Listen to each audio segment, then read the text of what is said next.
Hello, welcome back to the Toffee Blues, your source for all things Everton. I'm James Pendleton. I'm joined by Neil from the For the Love of McGrath podcast. Is that right, Neil?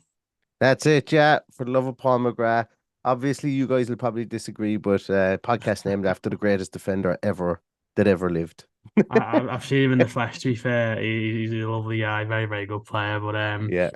of course, you're here to give your thoughts on Aston Villa. So we're playing Villa on the weekend, a real classic Premier League fixture, the Mm. sort that I think both at Goodison and at Villa Park has been a real testing one down the years. I think the best time was when we were the sort of around the Ashley Young at Goodison era, Yes. which obviously wasn't a very fun game for me, but that sort of 2 or 3 year period, this was a really good rivalry, I think.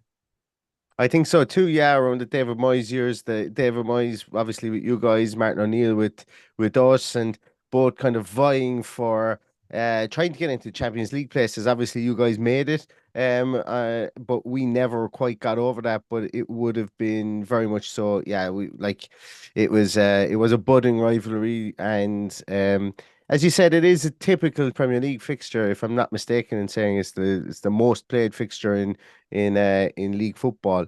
So there's a nice history between the two teams. There's a nice tradition between the two teams, and yeah, I like as I say, Everton are a fine club, and I hope you guys get things sorted out off the field because it would be nice to see that rivalry continue on, into future years as well. If you guys get that backing.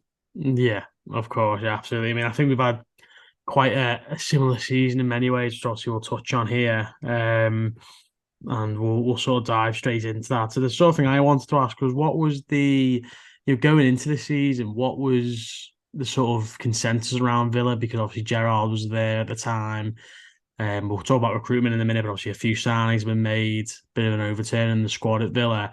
What was the sort of feeling going into this season? Were you confident? There was also obviously the John McGinn taking the captaincy thing Yeah. as well. It was a real big summer, and then obviously I think obviously again like Everton, obviously lost the first game. So what was the kind of feeling going into this season at Villa? What were the ambitions, do you think?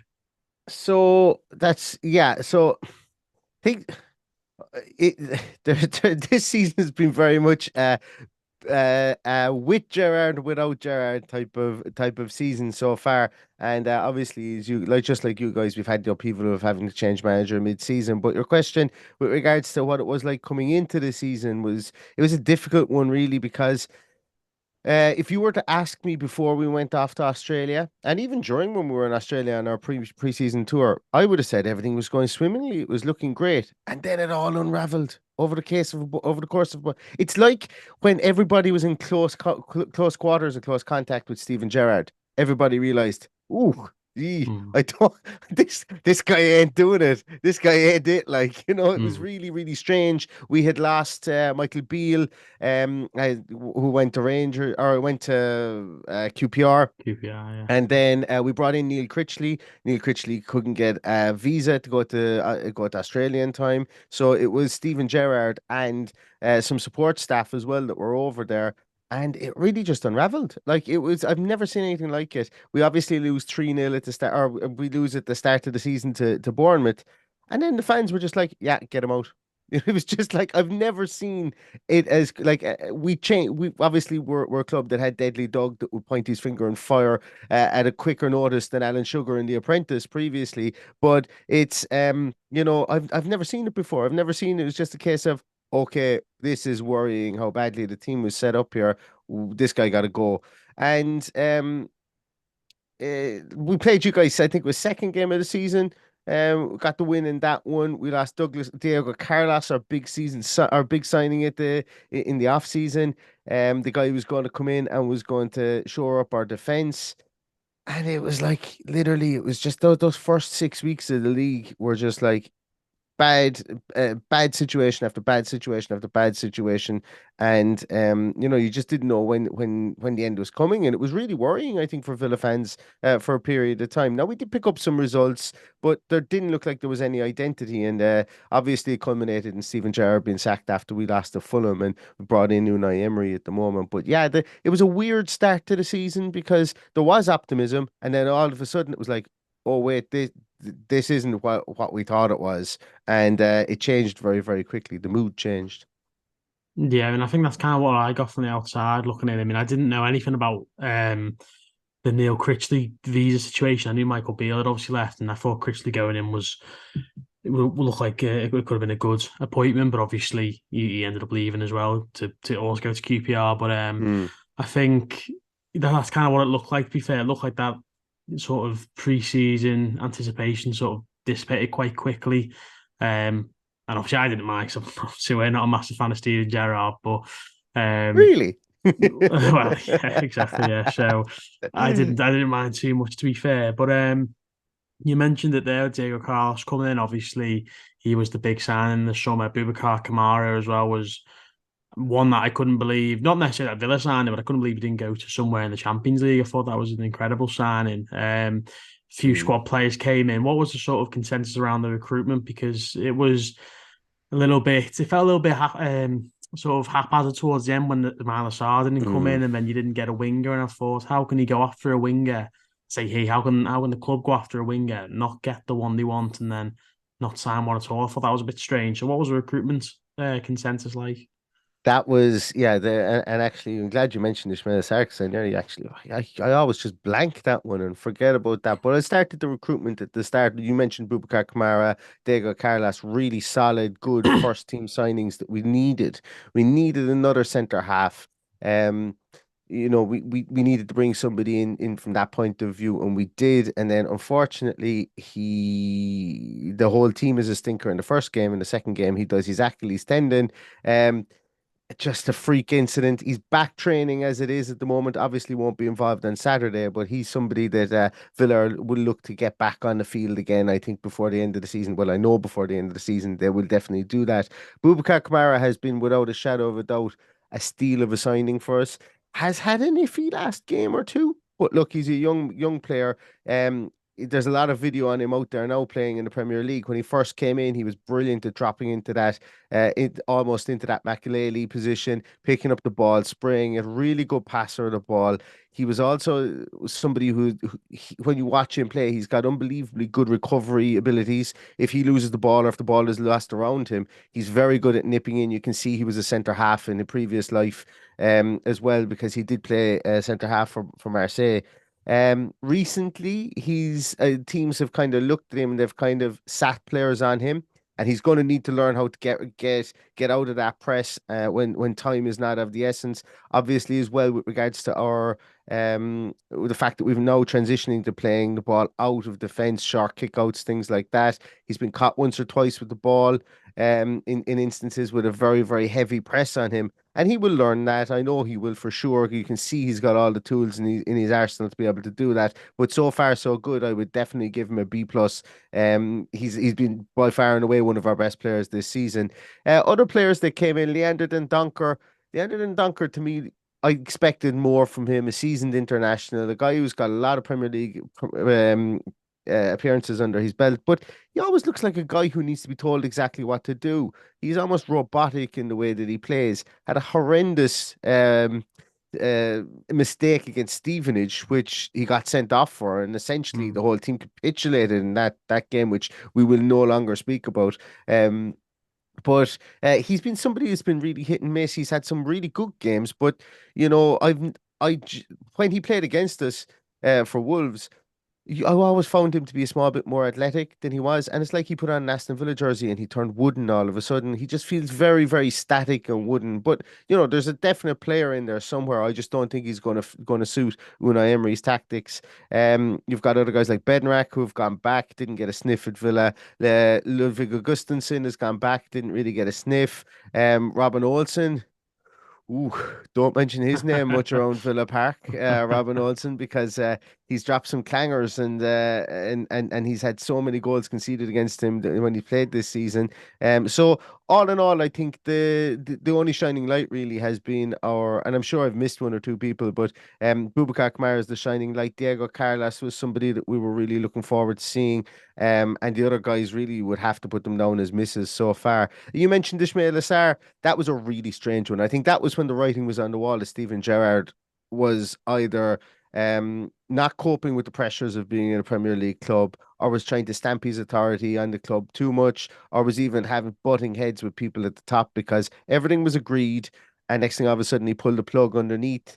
It seemed to have been that potentially that there was an agreement to wages, and when they came to discuss and sign the contract, that was reneged upon. They wanted more. That was one thing that came out. Another thing that came out was that Gerard didn't know about the deal. Was pissed off that it was broken in the media before it came to him. Albeit we do have a sporting director, so and then that he kind of threw his toys out. We'll never know the full story. I don't think of that, but that was for me when the writing was on the wall, when the Ismail Assar thing was out there. It didn't happen, and also we didn't get that extra winger in there.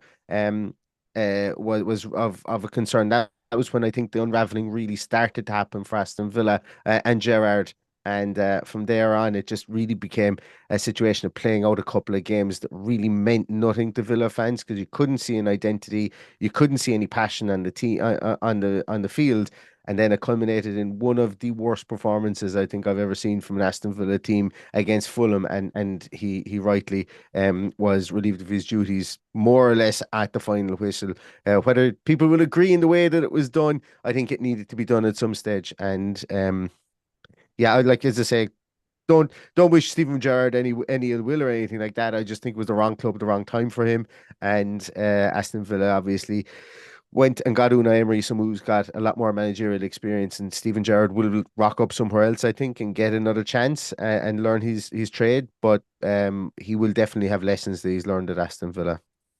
Yeah, I mean, I think you said about the pressure. I mean, I always thought it was weird that he came into Villa, which I felt was perhaps maybe a little bit too much of a step up. You've done Yeah, fantastic at Rangers, and I yeah, think coming to the Premier League was fair game. I think, but for yes, going, we were talking just before we came on about a big club like Villa. I thought it was a little bit too much, and then also it was always he'll then go from Villa and he'll go to Liverpool after that, and I was always like, you gotta slow your horses a little bit. The media talking about how he's going to go and do this and that after yeah. Villa. It was all a bit much for me. But you mentioned there obviously Unai Emery coming in. I mean, I'm a massive Unai Emery fan. I thought he was brilliant Mm, at Sevilla. Obviously, it's just a little bit at Paris Saint-Germain and obviously Arsenal were a bit of a mess when he was there, in fairness, but he still achieved things there. Absolutely fantastic at Villarreal. I thought as soon as I saw Villa were going for Unai Emery, I didn't think Villa were going to get relegated kind of anyway, whether Gerrard mm. stayed, whether someone else came in, I thought it was very unlikely. But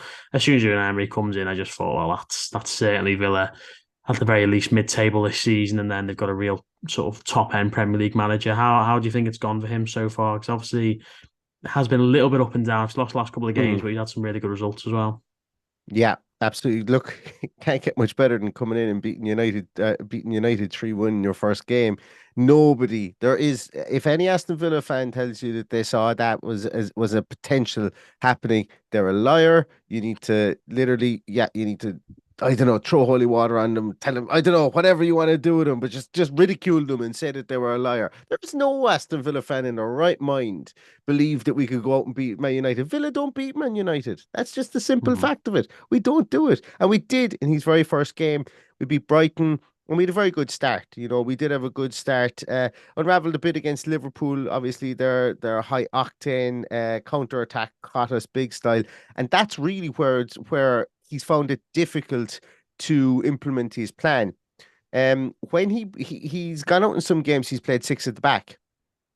Yeah, that isn't a misspeak. It's not. I didn't mean to say five. I meant to say six at the back, Yeah. and it's looked pretty good. He did it against Leeds of all teams. He did it against Spurs, and it worked. And it was horses for courses type of formation.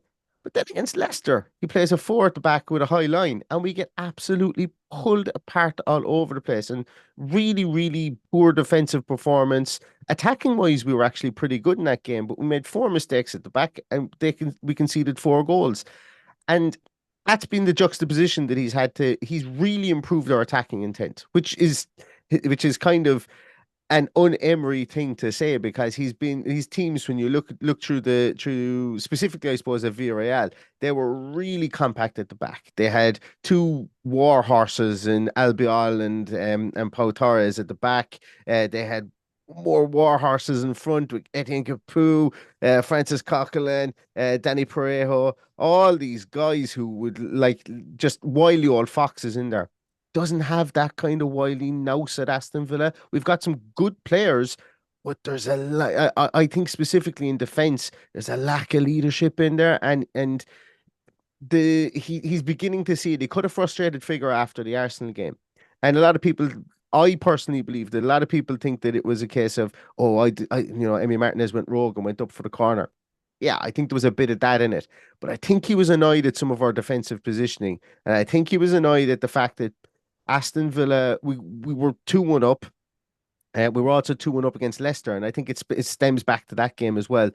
And then all of a sudden we started kind of, I won't say believing our own hype. We got lax and we were missing in the middle of midfield at times, and we were lax at the back as well. And those concentration laps, you can see Unai Emery absolutely despises them. He prefer for a fella to boot the ball into the back of his own net and concede an own goal, other than to lapse your concentration and almost get cocky in games. And that's been one of the biggest hurdles that he's had to get over.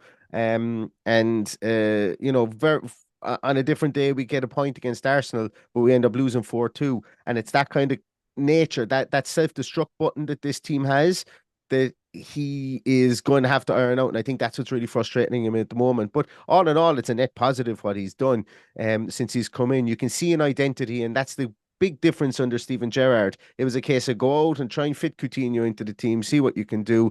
If it doesn't work, blame the players, never blame himself, never change your tactics. And with Unai Emery, you can see he's changed it up a bit. He's got an identity in it, and overall, it's very much a net positive. We didn't spend anything in January. I think you guys can attest to that as well.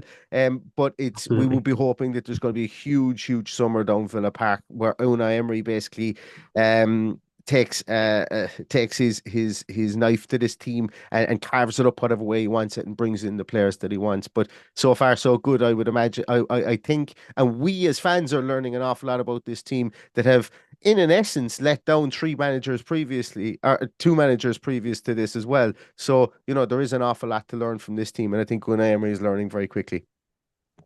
Yeah, absolutely. I mean, I think we talk about similarities between the season and then even to be fair, the clubs as a whole. I think whether you look at the history and the trophies and the sort of owner issues. Obviously, Villa's went a bit further a few seasons ago, and that's what we're trying to obviously ultimately avoid. But I think as well, it reminded me a little bit of when Everton got Carlo Ancelotti, because Yes, obviously Ancelotti wasn't at a exactly. club at the time, but I think obviously Ancelotti's very top, but I think Emery's probably that sort of next level of like Mm, European pedigree. Obviously, he's won countless Europa leagues, and he's, I'd say, a top manager. And I think that brings its positive as well, because I think obviously Ancelotti ran a mile as soon as he could, really. Whereas you think Emery would probably stick around for a bit longer than that. But I think in terms of that squad turnover, that's what Everton were crying out for. And we had our Hollywood top manager, and we couldn't sort that, and we're still going through it now. mm. To be fair, but I just want to quickly ask you then, sort of your thoughts on Everton this season, and what did you think to Sean Dyche coming in, because he was obviously available when Villa were looking to get a new manager in. I don't know whether he's ever properly linked or not, but he was obviously out there at the time. Where do you stand on what you've seen of Everton this season, and say Sean Dyche as a manager himself? Um, I think under Frank Lampard, you guys were, how will I put Crap. this? You guys were searching for something. I think it's very actually simpatico with Steven Gerrard. And I know I hate to link the two players together because since the day they could pull up a pair of trousers, both of them have almost been linked to each other, and it's been, can they play together? Can they manage? No, it's just gone from off field onto, or gone from the field on into the off field with regards to the two of them now. But I think you were like with the two teams, we were both searching for something. That spark of magic, that identity. There was consistent chop and change. There was of personnel. There was no cohesiveness, and I genuinely believe that both of those managers at times could be guilty of, in different ways, of suffering from Glenn Hoddle syndrome, of not being able to understand why the players can't do what they want to do on the field. Now, a lot of people shoot me down for that, and I've got no basis. I've got no um I've no way of proving it. It's just something that I thought with Steven Gerrard over time he began to get frustrated with players, and I think potentially with Frank Lampard, while he's not the type to get frustrated, I think maybe he started to lose faith and chop and change in players a small little bit. Um, like Sean Dyche has come in and there's no way I would have expected him to get the result against Arsenal, and he did. And you're going to get what you're going to get with Sean Dyche, and he's like I think everybody wants to go for a point with Sean Dyche. And I don't think, hand on heart, there's nobody in the Premier League that would be disappointed to say that Sean Dyche was their manager, because you know what you're going to get. You're going to get functional football. You're going to get an identity. It's not going to be the way Real Madrid played against Liverpool last night and completely, work the ball up and down the field with loads of passes and fast attacking play and stuff like that. He's going to be pragmatic. It's going to be solid at the back. It's going to be try and work the ball up the flanks, going to get the likes of Dwight Neal involved, get balls into the box, and rely on or not rely on, but heavily focus on set pieces as well. That's just Sean Dyche, and there's no right or wrong way to play the game of football if it's getting results. And I personally would have had no problem with Sean Dyche coming into Aston Villa. Now the personnel wouldn't have fitted him at all. That's a different thing. And I'm not really sure that the person like he's another guy who's, if Everton stay up, or regardless of if they stay up or if they don't, and I hope they do. So I hope you don't take that as a slight on Everton. But I think there's going to be major surgery at the club regardless as well, with players leaving and players coming in to suit his needs. But Absolutely. genuinely, like you guys pulled the trigger and got Sean Dyche. I guarantee you Leeds would have loved to have got Sean Dyche. Now that would have been hilarious as well to see him with their group of players. But I think Southampton would have liked to have gotten a Sean Dyche character. I think that there's West other Ham, I think, teams. could be keen now. I know Moyes is West still there, Ham but would have been West Ham would perfect. absolutely, yeah. Yeah, so I think you guys got him at the right time, because the market started to hot up for a manager like him a couple of weeks after you guys appointed him. So yeah, I'm delighted to see him back in. He's just a real good guy. His press conferences are down to earth. They're a matter of fact. There's no nonsense about him. And yeah, he's like, as I say, there's very few teams in the bottom half of the league that would turn their nose up at Sean Dyche, and I'm sure some of the teams at the top of the league as well wouldn't turn their nose up at him because of the stability and the structure that he brings to teams as well. Yeah, I mean, absolutely. I mean, I think I said earlier that as soon as Villa got Emery, I was like, well, they're safe. And then it was that week I felt Everton should have got rid of Lampard and got Dyche in then. It would have been the same thing. I would have said, Mm, well, we're safe now. Obviously, it's not never as easy as that, but just that kind of feeling. And I think that win over Arsenal is very similar to how you felt after Villa beat Man United. Obviously, it wasn't as emphatic, but that kind of I did not see that coming. How bad we have been to go to that is just the way all the change. I mm. think again that's another sort of small similarity in all of this. I think we obviously you touched on earlier. Obviously, Boubacar Kamara have been one of, if not Villa's best player. Who would you say is sort of disappointed you the most? And is there anyone who you'd maybe put slightly ahead of Kamara in terms of Villa's best players from the season? Ollie Watkins of the last 5 weeks has been absolutely brilliant. Excellent, yeah. Up against some, you know what? I'm going to say it. I've always been a massive Watkins fan. I can understand Villa fans at times get really frustrated by him, because you put him up against Liverpool, you put him up against Man City, against Arsenal, you put him up against Real Madrid, Barcelona, the best teams in the world. He's going to play brilliantly against those teams. Then maybe sometimes you put him up against a team where you'd expect him to give a run around to a centre half, and he almost plays in his own shell. Sometimes that happens, but you can't. His finishing has been something that's been a big bone of contention with Aston Villa fans. But the last 4 weeks, he's been imperious. He's been brilliant. His hold up play has been great. His run in the channels has been fantastic. He scored dirty goals. He scored brilliant finishes. His finish against Man City in that loss was absolutely outstanding. His finish against Liverpool, I thought, was really good as well. Instinctual ones. If he's to think about finishing the ball, he'll overthink it. If he just puts his foot through it, sometimes he's better off doing that. So I would have him up there.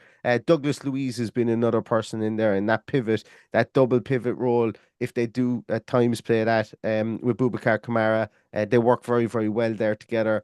Um, there's been a lot of faltering performances from some of the players at Villa, but I think probably somebody else that deserves a mention is Ashley Young.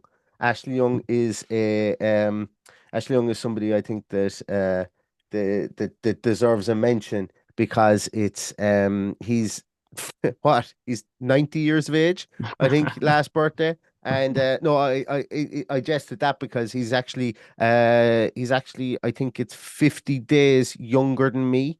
So yeah, so fair play to him is all I'd Yeah, say for being able to keep up with Premier League wingers at the moment. But he's been really good, and he's been keeping Matty Cash out of the team in a lot of instances. He doesn't have 38 games consistently in the legs, I don't think, but he's been absolutely fantastic for us and been a bit of a leader for us at the back, and something that I personally didn't know whether he would have the legs for full back when he signed last year. Never mind this year, but he's proven me wrong, and I'm delighted to see it. absolutely. I mean, I think there's nothing better than an old player rolling back the years, and there's nothing better than someone returning when they've obviously been at the club before, whether they've left on good terms, bad terms, whatever it is. It's always great to see. So, Yeah. absolutely. We'll just finish off then, Neil, with what do you see Villa going for in terms of lineup? Because I think, as you mentioned, Unai Emery's not really put his stamp on this team. I feel like he's bringing players in and out. I've seen didn't actually watch Villa's game on the weekend, but I did obviously see Buendia was Five playing, changes. Coutinho as well. Yeah, exactly. So I feel like he's chopping and change. What do you think he's going to go for in terms of that? And how do you see the result going I score would wise? I would be absolutely blown away if he didn't start the same team as he did at the weekend against Arsenal. Um, Save for one change, and I think Ashley Young, if he's fit, comes in for Matty Cash. It's funny, Matty Cash does some really, really great things, but Emery loves, like, he needs people to be disciplined in defense. It's almost like he's a compulsive order disorder with him, that you see him on the touchline just losing his life giving out to people. And like, he's a measured manager at the best of times, but we've seen once or twice he's just literally lost it in the sideline when people aren't disciplined in their positioning. Matty Cash, that's one of the faults that he has, is positional discipline. Not anything that he can't overcome, I'm sure, but I think maybe Ashley Young might come in that instance there. But I think he goes with Buendia beside Watkins, Coutinho playing off the left, John McGinn. John McGinn has been really good since he's come back as well. He's a player we really need because of the work that he gets around the field with. I think he comes in the right hand side. Douglas Luiz and Boubacar Kamara will be in the centre of defence, and then I think our defense, or sorry, in the centre midfield, and I think our defence is going to be Ashley Young, Mings Konza, and Alex Moreno, our January signing, and I think that's obviously Emmy Martinez will be in goals as well. So I think that that's going to round it out. Look for a cameo performance, and if there is a kind of wild card selection to be in there, maybe John Duran, the Yeah. Colombian striker, comes in there because he's come on, he's gotten about. I'll tell you one thing: he's not afraid there's a bit of big Duncan Ferguson in him, put it that way. He leaves a bit on defenders, and maybe he comes in very raw. You just see he loves playing football, and very nearly got a goal at the weekend against Arsenal as well. He's Yeah. somebody who could come in. Maybe a Leon Bailey starts. I don't. I think the Leon Bailey ship might have sailed a small little bit for a couple of games. Think he needs to be sat down, get his confidence back coming off the bench, hit the crossbar against Man City once again. Another effort that could have gone in and could have been a different story. But I think the team that started against, or sorry, against Arsenal, that was. I think the team that started against Arsenal will be the team that you'll see a good at Everton at the weekend. Yeah, I mean, as soon as you said a wild card, I knew it was going to be Duran. And he scored a great goal against City as well, didn't he? So he looks like he could be a real top player. Just finally then, Neil, what would be your score prediction for the game on the weekend? As trivial as it is, I think it's going to be a low scoring game. absolutely. Unai Emery needs to get a result. He's lost what is it, three in a row now at the moment. We just need to keep the ticking over. Villa are very much a club that want to get to the 40 points, I think, this season. Fans Mhm. don't want to hear that. I don't want to hear that, but I think the pragmatism of it is get the 40 points. Start trying out things. Let Unai, make his decisions and then plow on in the off season. I think this could be a 1-0 either way, and I think it could be a 1-0 Aston Villa. If Ali Watkins scores, he'll be the first striker in Villa's history to score five consecutive games in the Premier League. So there's incentive for the man that's on fire at the moment. Doesn't if I'm right in saying I don't think he has the best record against Everton. I could be wrong in that. Just something that popped into my mind with regards to goal scoring, but he's somebody that we need to score goals. That's why I think it's going to be a low scoring game. And I think it's going to be 1-0 either way, but I'm going to go 1-0 Aston Villa. Yeah, I mean, I can't have any goals he scored against us, but I'm very pleased, as all Everton fans will be, that Danny Ings has left, because he's scored against Everton for every team he's ever played for. And also with Watkins, I mean, I put your house on him doing that, to be fair, because that is just Everton, Yeah. giving someone either a goal drought or breaking a record like that. But excellent. I mean, I think, to be fair, 1-0 either way, or even a 0-0. I think there's gonna be at least 1-0 involved, to be fair. I wouldn't be That's a surprised good. if this was one of those. So there's a famous game. I'm obviously Irish. Spoiler alert for anybody who's listening. I am Irish. If you haven't picked up by the accent and the fact that the podcast is named after Paul McGrath, but Ireland played out a dour nil all draw with Netherlands in the 1990 World Cup, and we always in Ireland here we always refer to one of these games that if it's a nil all, it's going to suit both teams. And we always call it, oh, that could be in Ireland, Netherlands again, you know. Mhm. So it's Yeah, something along those lines. But it could absolutely. be, and I think a nil all draw would suit both teams. Keep the points tally ticking over. Obviously, both teams are going to want to win, and I'm being glib when I say that, but it's yeah, it's one of those ones that if both teams could come out of it with no injuries and a point on the board, I think they'd shake hands and they'd agree before the game that would be a result. Yeah, absolutely. I think Everton won their really important game last week, to be fair. So I think I would also probably go along with that sentiment, to be fair. Just finishing off then, Neil, we normally finish with a random question. And this week's is, what is your best encounter been with a former Villa player or manager, or someone famous, if that's better? Oh God, you put me in a spot now. I think that's the point. I met Martin O'Neill. Right, Martin yeah. O'Neill. I met him in the flesh, and we also interviewed him. And both times I found him very affable. He does have in within media circles. Obviously, he gets thorny with people. He can be a bit sandy at times. Yeah. But I found him absolutely great. Some great stories, and you know what? I found like he was a guy that the more I spoke to, or the more that I spoke to him about games that we were at and could recant games, he was able to tell you minute detail. And the more you kind of felt him sitting down and kind of inviting you to talk a small bit more to him. So he wasn't um what would you call it? He wasn't one of these like Like standoffish kind of characters, yeah, is he? and he wasn't like, I'm a big deal, get out of my way, I don't have time for you. I felt he could have sat there with me for 45 minutes. And yeah, so that's the one that just springs to mind at the moment. Um yeah, God, yeah, I that's mean, probably it. I'm a big fan of Martin O'Neill, to be fair. I always remember that clip of him with Adrian Chiles and Patrick Vieira, when I think Adrian Chiles asked him if he played football with his glasses on, and how he squint in the wall when he was playing, and then he just says, "Well, I've won the European Cup," and the fella I'm sat next to, who, as I say, was Patrick Vieira. Obviously, never won the European Cup. He won it twice, obviously, didn't he, with Forest, or certainly once. But anyway, Yeah.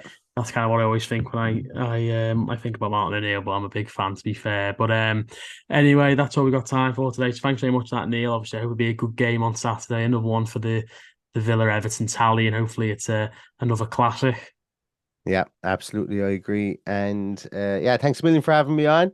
As I say, I've been to Goodison a couple of times when I heard that you guys obviously were moving out and that there's planning permission for a new ground. I actually felt a small bit sad because it's an old famous ground. Yes, it needs work and stuff like that. It's probably been the ground I've been to most outside of Villa Park in uh in the UK. So as I said, Everton always a proper football club, a big Irish following as well for Everton, Yeah, dating back to the days of like Kevin Sheedy and that. Yeah, I always look forward to Everton games. It's a proper Premier League fixture. I wish you guys the best for the rest of the season. And yeah, as I said, just don't beat us at the weekend, and we'll all be friends. That's the way it goes.